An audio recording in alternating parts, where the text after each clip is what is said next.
여러분들이 원초적인 질문을 드리겠습니다. 왜 사십니까? 주님을 위해서. 내가 이 교과서적인 답변을 기다렸어요.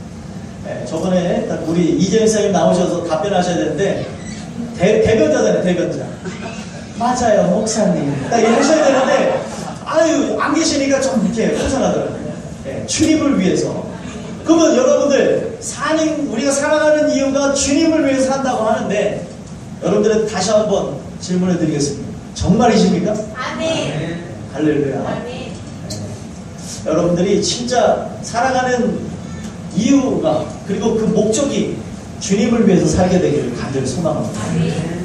제가 왜 이런 말씀을 드리냐면, 오늘날 많은 사람들이 왜 사는지를 모르고 살아가는 경우예요. 내가 왜 먹는지를 모르고 살아가고, 내가 왜 입어야 되는지를 모르고, 내가 왜 존재해야 되는지조차 모르고 살아갈 때가 너무 많습니다. 왜 그런가 하고 생각해 봤더니, 요즘 시대가 너무 발달하지 않았어요. 발달하게 되는 것으로 이성이 마비된 시대가 되었다.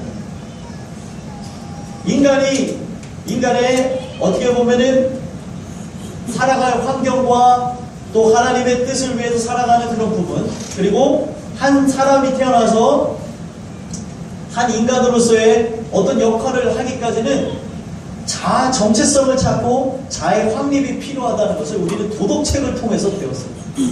그럼 도덕책에 있는 내용을 토대로 말씀을 드리면, 청소년기에 자아 정체성을 찾아야 됩니다.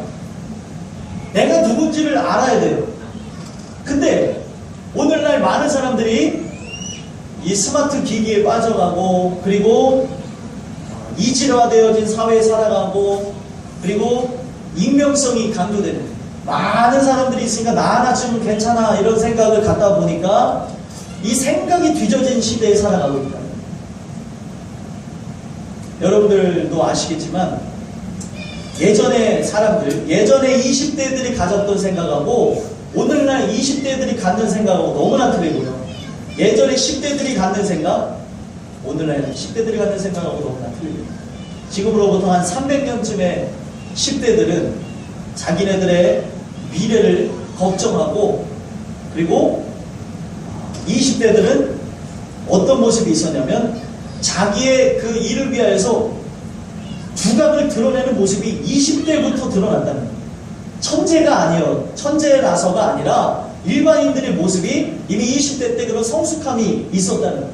근데 오늘날 20대들, 또 오늘날 40대, 50대 되신 분들 이미 성숙하다고 말씀을 하시지만 제일 중요한 거, 내가 왜 사는지 모르고 살아가신 분들이 많다는 거예요. 물론 우리가 교과서적으로 지금 대답을 하듯이 내가 왜 사는지에 대해서 주님을 위해서 삽니다, 하나님의 영광을 돌리기 위해 삽니다라는 것은 우리가 자주 얘기하는 거예요. 입버릇처럼 얘기하고, 그리고 우리의 머리로는 그렇게 인식을 하지만 우리의 가슴이 진짜 주님을 위해서 살지 않을 때가 많고, 내가 죽어도 주님을 위해서 산다고 말은 하지만 막상 우리가 그렇게 살아가지 못하는 모습입니다. 가장 중요한 거, 교회 안에 그리스도인의 정체성을 잃어버려서 왜 사는지, 왜 먹는지, 왜 입는지를 모르다 보니까 살아도 사는 것이 아닙니다. 살아있으나 죽은 존재로다. 이미 성경에 나와 있는 말씀을 제가 말씀을 드립니다. 여러분들이 이 땅에서 살아가는 것은, 이 땅은 잠시 세상에 사는 거예요. 아까도 찬양했죠? 잠시 세상에 내가 살면서 항상 찬송 부르다가 날이 저물어 오라 하시면 영광 중에 나아가라. 여러분들이 이 땅에 거하시는 곳은 잠시 거할 거초입니다. 제가 저번에도 말씀드렸죠. 잠시 거할 거초에는 아무리 자기가 부자라고 해도 웬만해서는 많은 물품, 좋은 것들을 넣지 않는다는 거예요. 이사를 가면서, 그리고 여러 가지 기계들이나 또 물품들이 상하게 되어지니까 잠시 거할 거처에서는 풀세팅해서 여러 가지 살림 같은 걸 넣지 않는다는 거예요. 여러분들이 지금 살아가는 이 세상이 바로 우리가 잠시 거하는 거처라요. 그럼 우리가 나아가야 될 본향은, 우리가 나아가야 될 곳은 어디입니까? 천국이에요, 천국. 여러분들이 천국을 위해서 살아가는 그 인생인데, 이 땅은 우리가 나그네로서 하나님이 보내셔서 천국을 준비하고 천국 시민으로서 지금은 살지만 나중에 하나님께서 분양하실 때가 오면은 1순위로 들어가는 거예요. 아멘. 요즘엔 그게 없어졌는데 옛날에 그 주택은행에서 1순위로 되는 사람들이 이제 주택을 하는 청약할 부분에서 1순위를 했던 적이 있었어요. 근데 요즘 그게 좀 많이들 안 하시는 것 같아요. 제가 이제 그런 모습들 하나하나 생각해 보면 우리는 하나님께서 천국의 아름다운 자리로 이미 1순위로서 예약해서 우리를 오라고 하시는데 오늘 우리가 지금 잠시 거하는 이 거처에서 이 세상에서 잠시 살다 가는 것 뿐인데 나의 모든 열정을 쏟아서 살아가고 있다. 그 열정이 하나님을 위한 열정이면 좋겠지만 내가 살아가는 그 열정이 주를 위해서가 아니라 바로 나를 위하여서 이 땅에서 호의호식하는 것 그리고 하나님이 원치 않는 것에 최선을 다하면서 살아갑니다.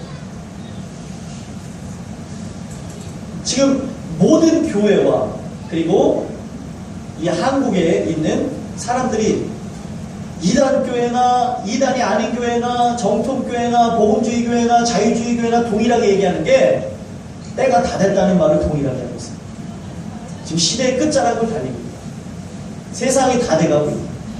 우리는 진짜 그분을 만나 하나님을 만나 동행하는 그런 인생으로 바뀌어져야 된다.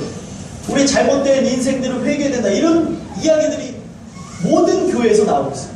근데 문제는 무엇이냐면 이 모든 말들이 함께 나와지고 있지만 정확하게 내가 무엇이 잘못됐는지 내가 지금 어떤 길을 나아가고 있는지 내가 누구인지에서는 많은 사람들이 혼선을 빚고 있고 그 문제점에 대해서 잡지 못하고 있다. 여러분들이 오늘 주시는 이 말씀을 통하여서 우리 살아가는 그 관점이 살아도 주님을 위해 살고 죽어도 주님을 위해서 사는 것으로 바뀌어질 수 있게 되고 예수 그리스도를 하나님 소망합니다. 아멘. 그러면은 먹는 이유가 달라지고 마시는 이유가 달라지고 옷을 입는 이유가 달라지고 내가 어떤 일을 하는지가 달라지는 거예요. 돈을 왜 법니까? 직업을 왜 갖습니까? 원초적인 질문. 돈을 왜 벌고 직업을 왜 갖고 결혼은 왜 하고 자녀는 왜 낳고 남편은 왜 되고 또 아내는 왜 되고 우리가 교회 자녀로서 어떻게 왜 살아가야 돼요? 이 모든 부분을 하나로 종합하면은 주님을 위해 사는 거예요. 아멘. 어떻게 보면 아주 단촐하다고도 얘기할 수 있고 원초적이라고도 얘기할 수 있고 간단하다고 얘기할 수 있지만 주님을 위해서 살아가는 것인데 우리는 이미 이 설교를 너무 많이 들었어요. 너무 많이 들어서 다 알지만 실제로 누가 주님을 위해서 살아가는 모습입니다. 얼마만큼이나 우리가 주님을 위해서 살아가는가. 분위기가 어두워졌어요. 제가 분위기를 어둡게 만들려고 하는 건 아닙니다. 하늘을 종합하면서 우리의 모습 하나하나를 돌아다보면서 내가 과연 열심을 갖고 살았는데 무엇에 열심을 두고 살았냐. 내가 지금 살아서 와도 뻐덕뻐덕 살아가지고 지금 살아가고 있는데 내가 지금 오늘 살아있는 이유가 무엇이냐. 모든 것이 다 하나님의 영광을 위해서라고 고린도전서 10장 31절에 얘기하고 있는데 하나님의 영광을 위해서 하라고 하고 있는데 조금이라도 남에게 해가 되면은 그 해가 되는 그것으로 내가 하는 행동을 해가 되어진다면 하나님의 영광을 가릴 수 있으니까 우리 행동까지도 조심하고 내가 먹는 부분이나 마시는 부분이나 어떤 행동을 하는 부분이 다 하나님의 영광을 사는 것을 보여주라고 얘기하고 있는데 과연 우리가 지금 그런 모습을 갖고 살아갑니다. 저는 지금 한국교회의 문제와 또 우리의 신앙에 대한 문제를 여러분들과 함께 나눕니다. 많은 사람들이 잘 알아요. 주님을 위해 살아야 된다. 죽어도 주님을 위해 죽어야 된다는 걸 알아요. 근데 왜 그런 모습들 자체가 머리에서는 잘 아는데 가슴에서는 그것이 와닿지 아니하고 우리의 삶을 보면은 살아가는 이유와 목적이 왜 예수님이 아니냐, 왜 그리스도가 되지 못하냐. 정답은 한 가지로 추려집니다. 우리가 성령 충만함을 잃어버렸다든지 아니면 성령을 못 받았다든지 두 가지로밖에 얘기할 수가 없습니다. 성경에 보면은 이렇게 얘기하고 있습니다. 남자가 부모를 떠나 여자를 만나서 둘이 한 몸을 이룬다라는 말씀이 창세기 2장에 나옵니다. 어제 세계에 8대 기적이 일어났어요. 7대 기적까지 일어났는데 8대 기적이 저희 누나가 결혼한 건데 결혼을 했어요. 너무나 제가 신기해가지고 페이스북에다가 올렸어요. 진짜 누나가 시집을 갔다. 그랬더니 사람들도 신기해서 막 댓글을 막 하는데 어머 진짜 막 좋아요가 막 찍히고 막 그런 걸 봤는데 8대 기적 중에 하나. 자기는 독신주의자에다가 절대 시집 안 간다 그랬는데 놀라운 것은 올해 8월쯤에 하나님이 마음을 두드리셔요. 너 시집 가라. 정말요? 저는 그냥 주님을 위해 살 건데 너 혼자만으로는 부족하니까 내 짝을 만나. 저희 누나 배포가 그게 5명을 찍어서 만날 건데 그 5명 중에 저랑 마음에 맞는 사람이 없으면 시집 안 가겠습니다. 근데 첫 번째 만난 사람하고 딱 맞았어요. 네. 난 얘기를 들어보니까 매형도 요번에 안 되면 자기도 독신을 사겠다 그랬다고. 어제 둘이 그 결혼하는 그 모습을 보면서 목사님이 설교 가운데 이런 얘기를 하셨어요. 둘이 이제 연합을 해야 된다고 했어요. 둘이 연합을 하게 되어져서 함께 사명을 감당하는 인생으로 나아가라 그랬어요. 제가 그 모습을 보면서 뭘 생각을 했냐면 우리가 주님하고 연합되어져야 돼요. 내가 주님하고 연합되어지는 자가 되어진다면 분명 하나님의 뜻이 내 뜻이 되어지고 내가 살아가는 이유가 주님을 위해서 살아가는 것이고 죽어도 주님을 위해서 사는 것인데 야 내가 혹은 성령 충만을 잃어버렸거나 연합한 모습이 없는 것은 아니야. 오늘 우리가 말씀을 이제 나누게 될 것인데 야 내가 이 어떻게 보면 지나가는 그 메시지에서 우리의 모든 부분이 주님과 연합해야 된다는 어떻게 보면 단촐하지만 원초적인 메시지를 나눠야겠다 그런 생각을 가졌어요. 주님과 연합을 하셨냐는 거예요. 여러분들 오늘날 부부들이 왜 문제를 갖게 되죠? 연합이 안 되는 거예요. 연합이 안 되다 보니까 그런 문제들이 생겨날 때가 있습니다.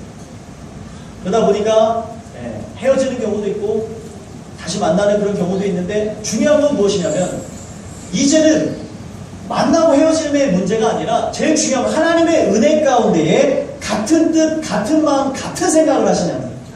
그거면 됩니다. 믿으십니까? 부부가 하나님의 은혜로 하나가 되면 됩니다. 그것이 오늘날 이루어지지 않다 보니까 지금 우리나라가 점점점 이혼율이 3가정 중 1가정은 이혼하는 일들이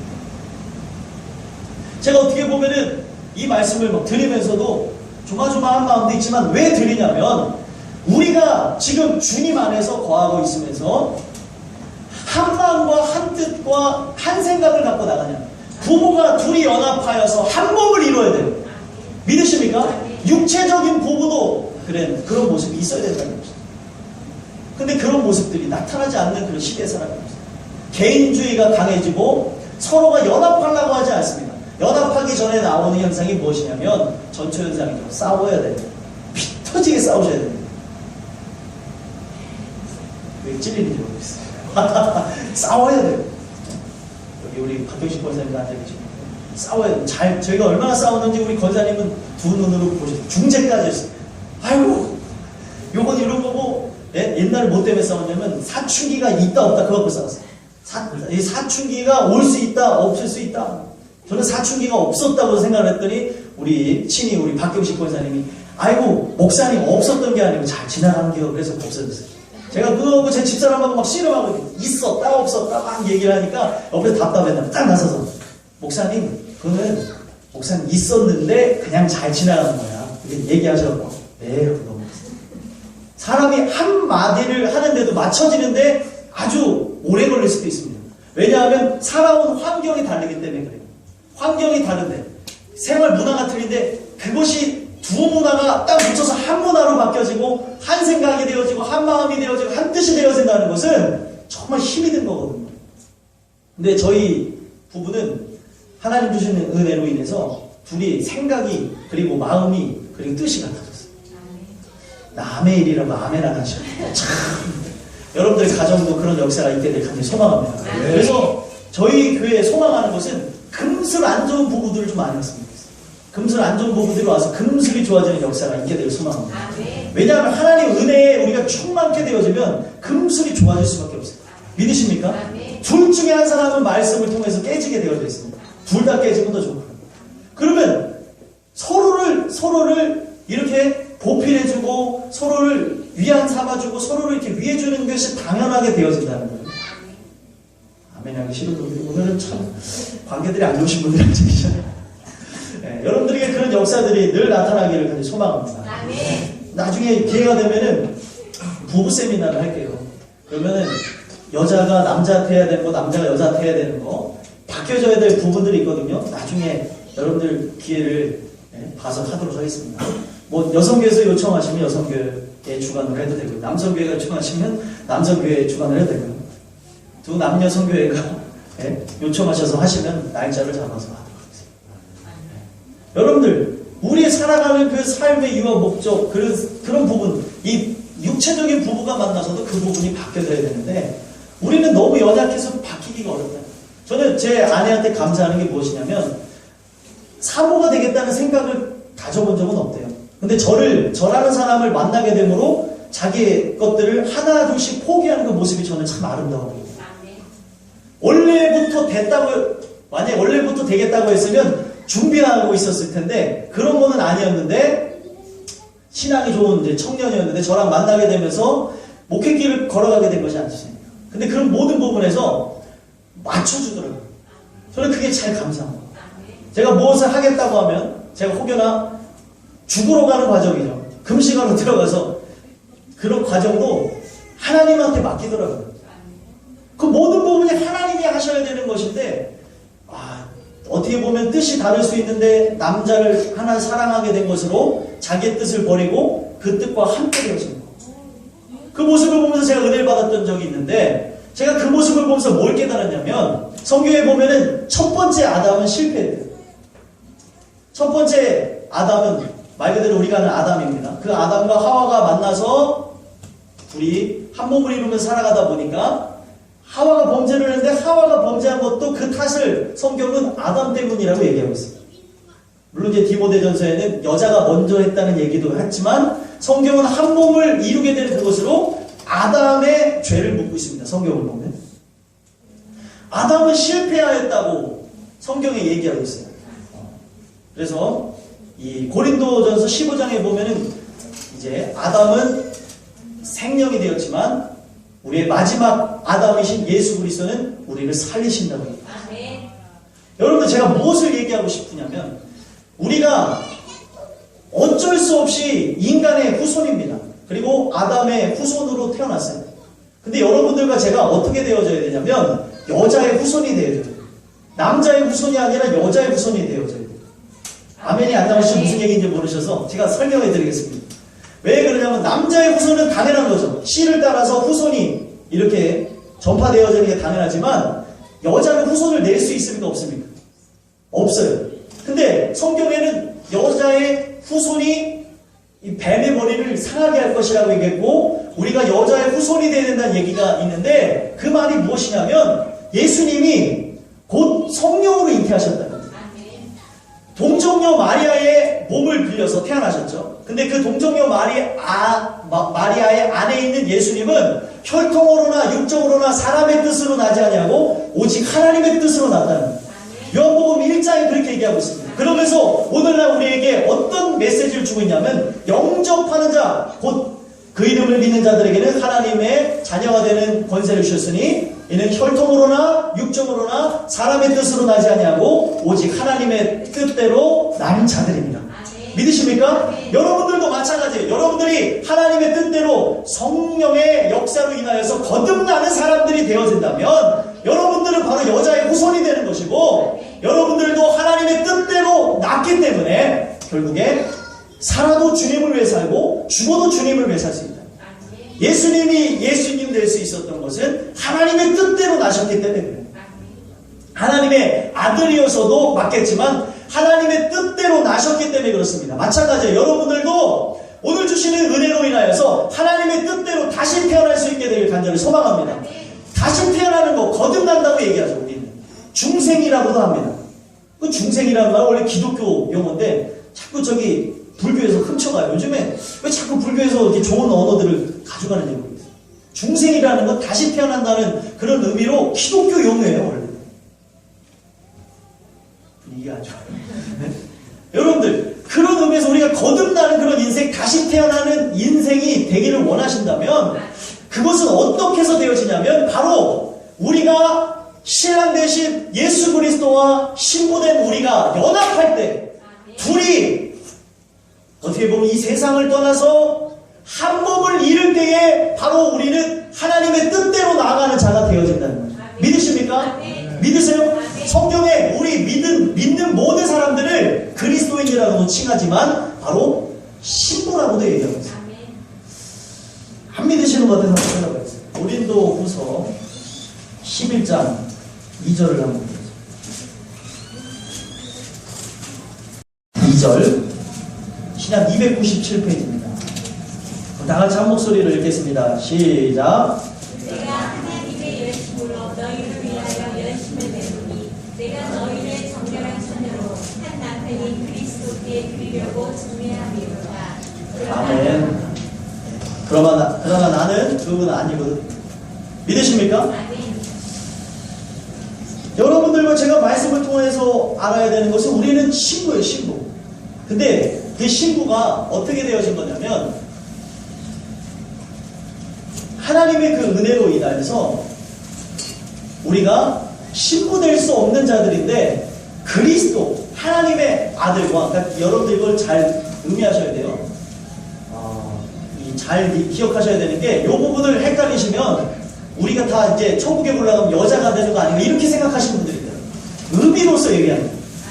부부의 그 관계처럼 바로 우리는 부부가 그 연합을 하여서 한 몸을 이루는 것처럼 우리가 예수 그리스도를 신랑처럼 여겨야 되는 것은 우리가 신부로서 바로 예수 그리스도와 연합하기 때문에 성경은 그렇게 증언해주고 있다는 거예요. 믿으십니까? 연합하게 되어지면 우리가 그리스도와 연합하게 되어지면 우리의 살아가는 인생은 주님을 위해 살 수밖에 없다는 거예요. 살아도 주님을 위해 살고 죽어도 주님을 위해 사는 역사가 바로 여러분들에게 나타난다는 거예요. 믿으십니까? 근데 그 연합한 후에 우리가 주님 주시는 은혜로 인하여서 바로 하나님의 아들과 바로 우리가 연합되어진 이후에 그 아들이 우리에게 이 세상을 맡기고 저 하늘에 잠시 올라가십니다. 나중에 때가 되면 성경에 뭐라고 얘기하겠습니까? 우리 신랑 되신 예수 그리스도가 곧 오신대요. 근데 여러분들 우리가 주님 주시는 은혜로 인하여서 은혜 안에 거듭난 자가 되어졌으면 여러분들의 신부로서의 타당한 모습이 있는 거예요. 이해가 되십니까? 신부로서 신랑 되신 예수 그리스도를 기다리는 게 당연스러운 모습이라는 거예요. 예를 들어서 여기 김윤기 성도님하고 이재현 지사님 저를 이렇게 딱 쳐다보고 계신 말씀을 드립니다. 두 분이 이렇게 딱 계시는데 김윤기 성도님이 예를 들어서 출장을 열흘 동안 잠복 근무를 갔다 오셨어요. 잠복 근무 누구로 이제 중요한 이제 사람을 이제 잡아야 되냐고 갔다가 오시는데 열흘째 되면 오겠다 그랬는데 안 오면 기다려야 안 기다려요. 기다리죠. 보고 싶어요, 안 보고 싶어요? 잠시 망설이셨어요. 잠시 망설이셨는데 네, 보고 싶으시죠? 당연한 질문이. 네, 당연한 질문이니까 당황하시죠. 당연한 거죠. 왜 그렇습니까? 사랑하는 사이야. 여러분들 우리가 신부로서의 모습으로 주님을 기다린다면 그거 우리가 진짜 신부라는 게 아니라 주님과 함께 연합된 그런 상태로서 얘기 드리는 겁니다. 그런 관점으로 우리가 예수님과 만약에 결혼했다고 생각을 하시고 예수님이 멀리 떠나가셨다가 시간이 되면 오겠다고 하면 여러분들 기다려요, 안 기다려요? 기다린다는 거예요. 거기에서 진짜 순결한 신부들은 성경에 나와 있는 그대로입니다. 사랑하니까 더 기다리는 거예요. 사랑하니까. 근데 순결하지 않은 신부들 어떻게 해요? 이거 봐라. 나갔네. 어디 캬바레나 한번 갈까? 요런 데니까. 사랑이 없으니까 그런 거예요. 근데 진짜 사랑을 하면은 기다린다는 거예요. 바로 그런 모습이라는 거예요. 이게 육체적인 관계를 뛰어넘는 그런 하나님과 영적인 관계를 설명하는 겁니다. 우리가 정말 그분과 연합한 자가 되어지면 그분을 기다릴 수밖에 없다는 거예요. 근데 오늘날 많은 사람들이 뭐가 문제예요? 진짜 신부로 변하지 않았다니까요. 거듭남의 역사가 교회 안에 없다니까요. 근데 하도 들어서 10단계가 3년이면 라면을 끓인대요. 못 보셨나요? 저는 봤어요. 저번에 보니까 라면을 개가 끓여오더라고요. 농담입니다. 네. 여러분들, 이 농담스럽게 말씀을 드렸지만, 이거 뭐예요? 자꾸 이 개가 얼마나 짬밥을 많이 먹었으면 식당에서 라면 3년 있으니까 라면을 끓인다는 얘기겠어요. 서당계가 3년이면 또 뭐를 읊어요? 풍어를 읊는다. 이건 무엇을 얘기하냐면 계속 있다 보면은 그만큼 젖어서 나오는 것들이 있다는 거예요. 그러다 보니까 설교를 계속 듣다 보니까 내가 정결한 신부가 돼야 되는 거구나. 그걸 머리로는 알아요. 내가 진짜 그리스도인이라면 이렇게 술도 끊고 담배도 끊고 내가 정말 세상과 어떤 그런 연을 하는 것이 아니라 이 땅에서 모든 삶을 준비하면서 저 천국에 살아야 되는지도 안다는 것이죠. 근데 문제는 무엇이에요? 가장 큰 문제는 신부로서 거듭나지 않았는데 신부가 그냥 되려고 자기의 힘으로서 자기의 능력으로서 그냥 그러고 있다는 거죠. 합법화된 부부가 아니라는 거예요.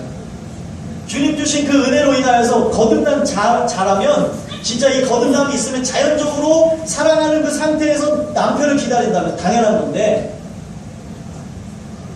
결혼한 상태도 아니고 둘이 사랑하는 상태도 아니고 그냥 들어서 이렇게 해야 된다고 하니까 문제가 되어집니다. 여러분들이 진짜 신부가 될 수 있게 될 예수 그리스도를 소망합니다.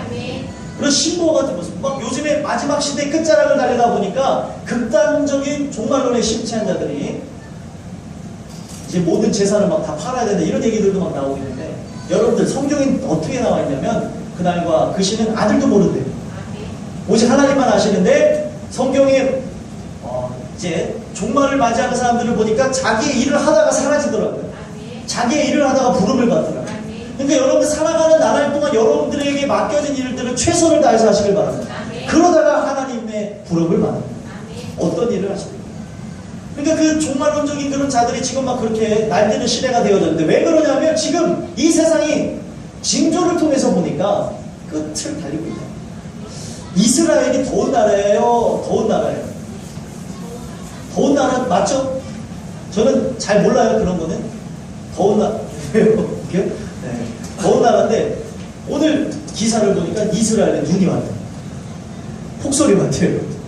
그래서 사람들이 처음 모르겠어요. 언제 왔는지는 모르겠는데 눈이 하도 많이 쌓이니까 막 차들도 못 불러가고 그런 걸 동영상으로 봤는데 제가 뭘 말씀드리고 싶냐면 지금 세상에 이상기후가 일어나고 그리고 막 그런 이상기후가 막 일어나다 보니까 슈퍼 태풍이 만들어지고 토네이도 맞죠? 토네이도 그 돌풍을 일으키는 육지에 생기는 건 토네이도라고 하는데 태풍과 같은 것이 육지에 생겨나는 그것이 없었던 동네에도 막 생겨나요.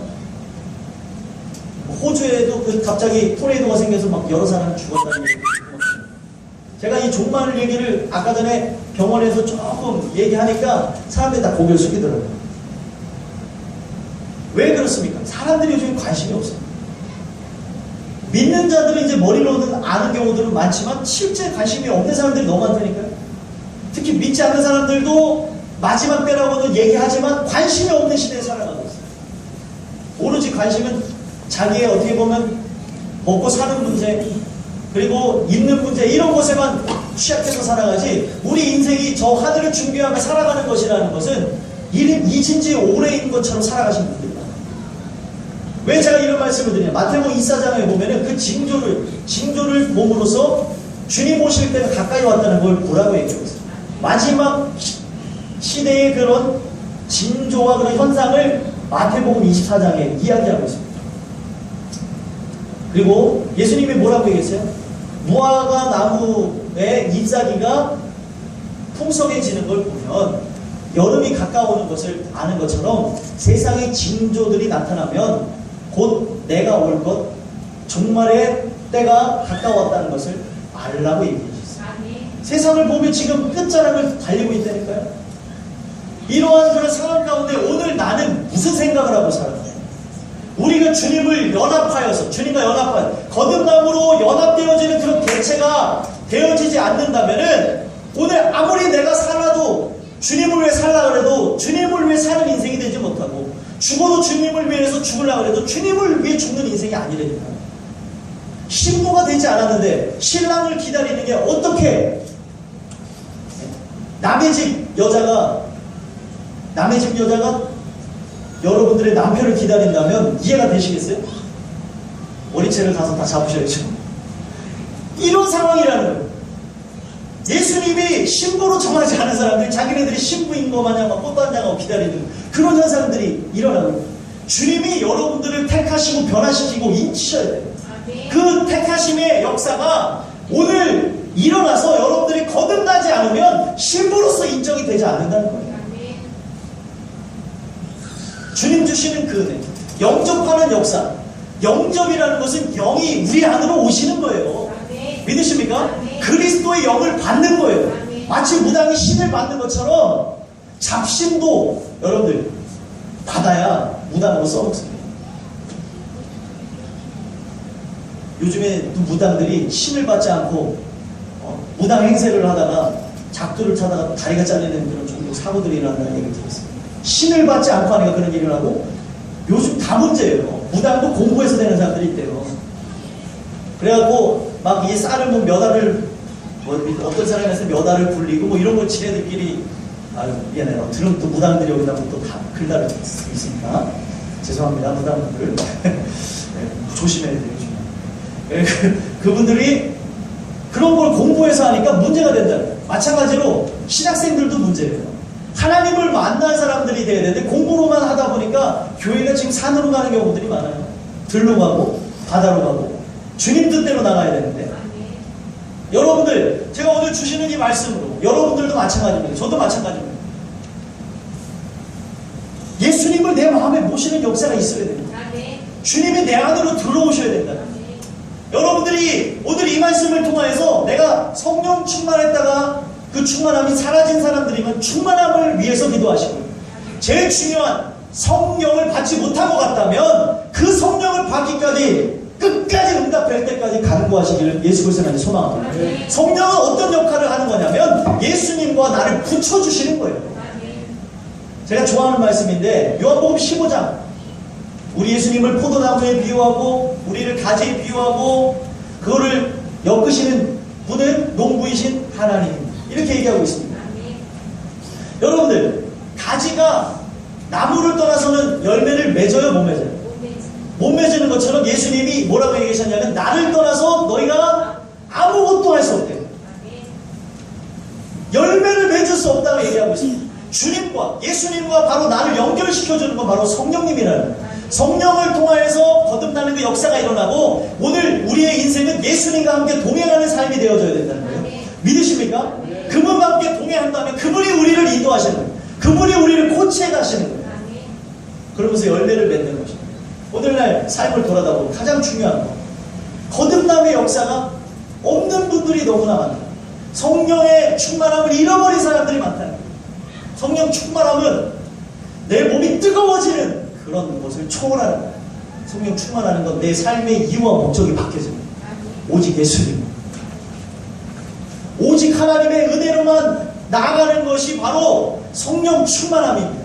충만이 뭐예요? 제가 늘 말씀드리죠. 충만은 여기에 물을 보면은 그 물이 바깥으로 넘쳐나는 걸 충만이라고 합니다. 그러니까 성령 충만은 뭐예요? 내 안에 성령의 그 기운, 성령의 그 역사하심이 넘쳐날 때 바깥으로 은혜로 얼굴이 환해요, 환해요, 환해요. 어두워요. 어둠에 가득 차신 분들이 있어요. 어제 계속 보니까 어떤 이제 전도사님들이 특송을 하는데 저희 누나 결혼하는데 씨를 뿌릴 때에 나지 아니할까 그걸 부르더라고요. 슬퍼하며 심히 애탈지라도 계속 그러더라고요. 새벽부터 뿌리세요 뭐 계속 뭐 그런 노래 부르더라고요. 근데 제가 어디서 들었나 하고 봤더니 제 결혼식 때도 그런 친구들이 와서 그런 노래 불러주고 왔어요. 참 그 씨를 뿌릴 때 나지 않으니까 슬퍼하며 애탈지 왜 그런 말들을 합니까? 저 얼마나 웃으면서도 야 제 속으로 뿌린다고 되는 게 아니야. 하나님이 거두셔야지.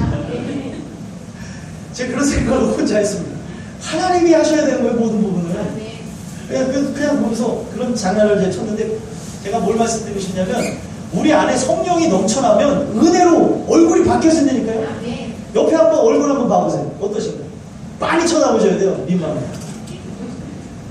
병용이하고 주호랑 한번 얼굴 쳐다봐. 니네 둘 표정이 아주 제일 지금. 아니, 너, 병용아, 왜 권사님 얼굴 쳐다봐? 저 주 얼굴 보래. 주호 한번 봐봐. 어떤 얼굴, 둘이. 아주 뭐라 하기가 좀 애매한 그런 얼굴들 아니에요, 지금? 여기 무슨 저기, 독도 같아, 독도. 독도하고 울릉도 둘이 떨어져서 있는. 성령 충만함, 할렐루야. 성령 충만함이라는 게 우리에게 넘쳐나면은 여러분들 얼굴에 드러나는 얼굴에 숨길 수가 없어요, 숨길 수가. 지금 숨길 수가 없는 것처럼 여러분들 주님 주시는 은혜가 넘치는데 그걸 어떻게 숨기고 살아요? 드러내려고 해서 드러내는 게 아니라니까요. 저 보셨죠? 어제 신부의 기쁨이 어떤가? 아주 그냥 이 신부가 노처녀 있는 티가 팍팍 나는 게 아주 좋아서 죽어요. 처음부터 끝날 때까지 그냥 싱글벙글해요. 네? 제 집사람하고 저랑 결혼할 때도 둘이 싱글벙글했는데 더 싱글벙글해요. 웃기더라고요. 거기 제가 봤는데 다 그냥 양가 부모님은 훌쩍훌쩍 다 울고 계시는데 신부만 그냥 한참 웃고 있어요. 저 사람이 진짜 시집 안 간다고 한 사람 만나 할 정도로 싱글벙글. 그게 신부의 모습이라고. 여러분들 우리가 주님과 연합한 사람이 맞다면 주님 주시는 은혜로 싱글벙글해요. 여러분들의 삶 자체가 하나님이 주시는 은혜로 넘쳐난다면 그 은혜에 의하여서 우리는 감출 수 없는 인생을 살아가는 거예요. 우리 맨날 젊은이들하고 찬양하잖아요. 멈출 수 없네. 그다음 주어 뭐야? 주어 그다음 뭐야? 평상시에 잘 따라하면서 또 어른들 계시다고 체면치. 너무 멈출 수 없네 하면은 뒤에 뭐라고 나오냐면 난 기쁨에 춤추리 내 모든 슬픔 바꾸셨네. 그러면 이제 학생들이 막 이래요. 내 모든 슬픔을 바꾸셨다니까요. 멈출 수 없다니까요. 그분이 내 안에 계시는데 그분과 연합을 했는데 연합한 자가 다른 분도 아니고 실패한 세상의 그런 사람도 아니고 바로 우리 하나님의 아들 예수 그리스도와 연합했는데 내가 어떻게 하나님의 열심히 멈춰지며 내 안에 뛰는 심장이 멈출 수 있겠냐. 그분과 연합해. 여러분들 그분과 늘 연합했다는 걸 잊지 않게 되길 간절히 소망합니다. 내가 그리스도와 함께 십자가에 못 박혔다니 그런즉 이제는 내가 산 것이 아니고 오직 내 안에 그리스도께서 사신 것입니다. 그게 바로 영접한 역사라는 거예요. 믿으십니까? 예수님이 내 안에 들어와서 사시는 거예요. 그분이 여러분들의 인생 한 톤이 높아요. 그분이 여러분들의 삶을 바꾸셔서 주님을 위해서 살게 하시는 거예요. 믿으십니까? 우리 정범호 성도님 아주 오래간만에 나오셨는데 살아도 주님을 위해 사시길 소망합니다. 죽어도 주님을 위해 사세요. 저한테 아주 깊은 고민을 내놓으시면서 상담을 하셨어요.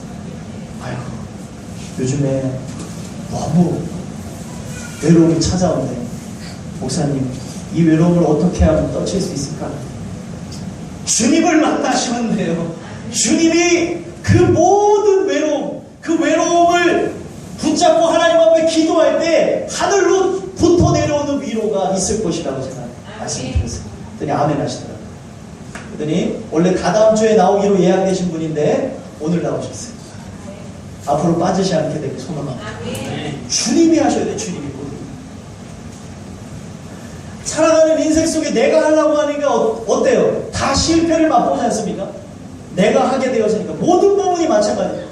여러분들 살아가는 인생이 주님이 여러분들을 이끌고 가시는 역사가 있게 되기를 간절히 소망합니다. 주님이 이끌어 가십니다. 여러분들의 가정도 직장도 사업도 여러분들의 인생도 또 우리가 하는 그 모든 일도 주님이 이끌어 가셔야 이 모든 것이 가능하다는 걸 믿으시길 간절히 소망합니다. 여러분들이 주님과 영접한 그 역사를 인하여서 우리 땅끝교회 모든 성도님들 슬로건이 바뀌었으면 좋겠어요. 우리가 내세우는 게 바뀌었으면 좋겠어요. 오직 하나님의 은혜로 살아도 주님을 위해 죽어도 주님을 위해 이 시대에 하나님께서 마지막 한 사람의 순교를 바란다면 우리 땅끝교회 모든 성도님들이 손드는 역사가 있게 되길 소망합니다. 아멘. 그런 걸 꿈꾸셨으면 좋겠어요. 아멘. 때가 다 됐어요. 제가 봤을 때 한 30년 오시는 거는 좀 더 걸릴 수도 있겠지만, 물론 이제 또 성경에는 이제 하나님 즉시 오실 수도 있다고, 우리 예수님 바로 오실 수도 있다고 이렇게 얘기하고 있어요. 근데 여러 가지 그걸 봤을 때 모든 민족에게 복음이 증거된 후에 그제야 끝이 온다고 얘기했으니까 그때가 지금 가까이 오고 있다는 것만 아셨으면 좋겠어요. 지금 이스라엘에 복음이 들어가고 있습니다. 예전에 땅끝이라고 불렸던 그 이스라엘을 척박한 곳 땅끝이라고 불렸던 그 이스라엘 위쪽에 있는 그 전역은 이미 복음이 들어가고 있어요. 불모지라고 불렸는데 하나 둘씩 하나님을 만나는 역사가 일어나고 있어요. 지금 예수님이 오실 때는 거의 그런 일이 일어나게 된다면 성경에는 지금까지 없었던 유례 없었던 환난과 박해가 일어난다고 얘기하고 있는데, 그 환난과 박해가 일어날 때 여러분들이 누가 주님을 위해서 죽을고 할 때 내가 주님을 위해서 죽겠습니다. 이 교회에서 한 사람이 죽어야 된다면 내가 죽겠습니다. 그런 역사가 주님 주시는 은혜로 있었습니다. 그거 내가 하려고 해서 되는 게 아니거든요.